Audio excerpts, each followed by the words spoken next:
Hi guys, it's Gary, and today isn't going to be one of my happier videos. It's May, and things were going pretty well. I was out pruning in my orchard and doing different things around the yard, and all of a sudden we decided to have a cold snap here. And our temperatures were going to get down to about 23 degrees.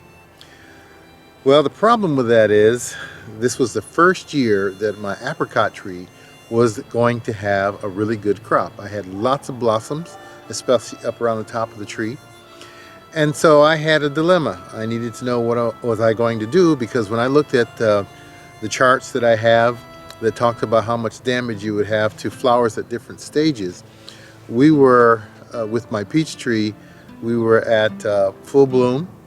And with my apricot trees, they had just finished blooming, and they were at what we call shuck split, where the flower is coming off of the developing apricot, the flower parts. So I decided, well, the best thing I could do is put some water on the trees, and once the temperature would get down low enough, I would use a lawn sprinkler to put water on the trees, and it would form ice on them, and the ice would hold the developing fruit or the flowers, whatever I had on the tree, at 32 degrees, which at that point I would have been okay. Well, I stayed up till 2 o'clock in the morning before I even started the water, and I had gotten everything ready to go. And then when I turned the water on, nothing worked because water had frozen in the line, so I had to get that straightened out. Then after that happened, then I started watering the apricot tree. I never did get the watering system working on the peach tree. So what I ended up doing with the peach tree is putting my barbecue pit in it and loading all the charcoal that I had, and hopefully the heat coming off of that would have protected the flowers. Now, I don't know what the situation is going to be like that on those trees yet. I'll have to wait and see.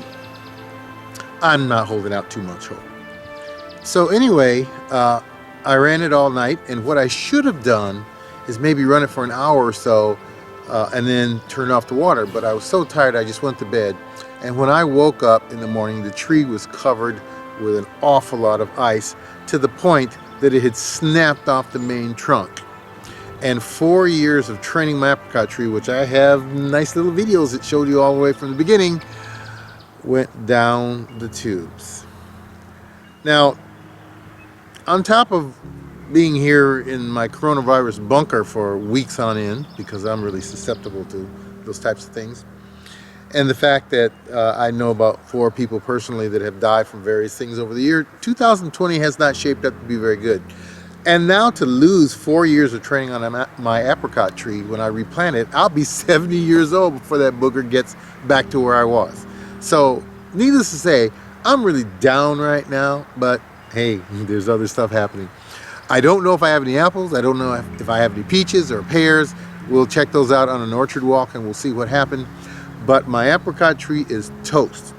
Now, I'm going to cut off the dead stuff, obviously, and leave the tree ugly until I find out whether or not the few remaining fruits on it survive that freeze.